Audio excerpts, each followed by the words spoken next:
So where should you keep your emergency fund? Well, in this video, I'll give you a few good options. An emergency fund is money you save to cover any unexpected cost in the future.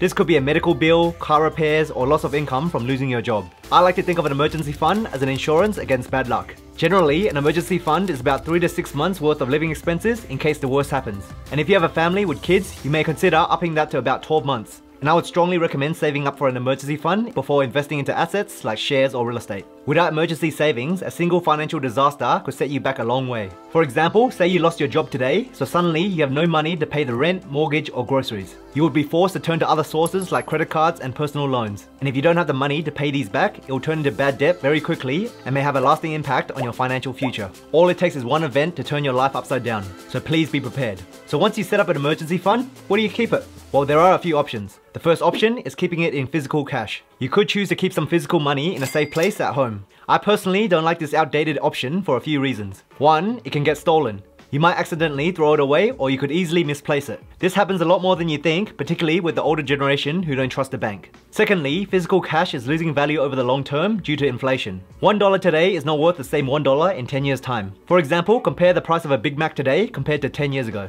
So I would not recommend this option. But if you're gonna do it, at least it's better than having no emergency fund at all. The second option is a savings account. Rather than keeping physical cash at home, you can put it into a high interest savings account. That way, the money is at least earning some interest just for sitting there. I would say this is a very good option for most people. Preferably, you want to open a different bank account to the one you're currently using. It's easy to get tempted to spend the money if you see it in the same account as your other money. So you want it to be easily accessible, but not too easily accessible. The Barefoot Investor mentions in his book that it's better psychologically to park your emergency fund in a different bank account so you are not tempted to use it. I think the perfect bank for an emergency fund right now is UBank. This is because they offer a high interest savings account for doing very little. And the only criteria is to transfer $200 into your UBank account every month, and that's it. Doing this every month will unlock the full bonus interest. You don't even need to keep the $200 in there, as long as it comes in. You could just set a $200 auto transfer on the first of every month into your UBank account and transfer it back out straight away.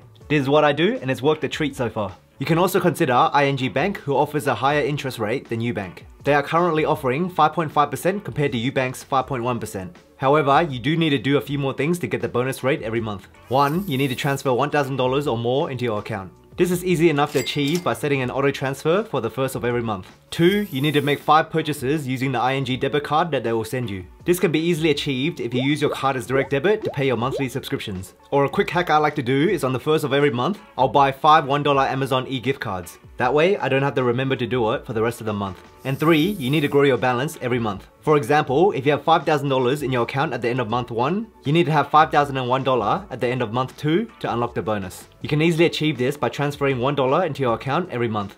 Alternatively, you can auto transfer $1,000 into your account on the first of every month and automatically withdraw $999 at the end of every month. This will grow your account by $1 every month. That way, you knock out both step 1 and 3 automatically each month. Personally, I have both a UBank and ING account, and I've been happy with both. They both work really well and are easy to use. So if you want something quick and simple, then you can try UBank. And if you want to maximize your interest and make the most out of your money, then you can try ING. If you're interested in signing up to either account, then make sure you click the links in the description to take advantage of the sign up bonuses. For example, ING is currently giving you $75 cash to sign up for a limited time, and UBank will give you $30 to sign up. There's really no wrong choice here. Just go with the one you feel comfortable with. The third option is an offset account. If you have a variable home loan with an offset account, then this option could make the most financial sense. Most home loans have a higher interest rate than what a savings account can offer. So you would be saving more by parking your emergency fund in your offset account. Also, the offset savings on interest is tax-free.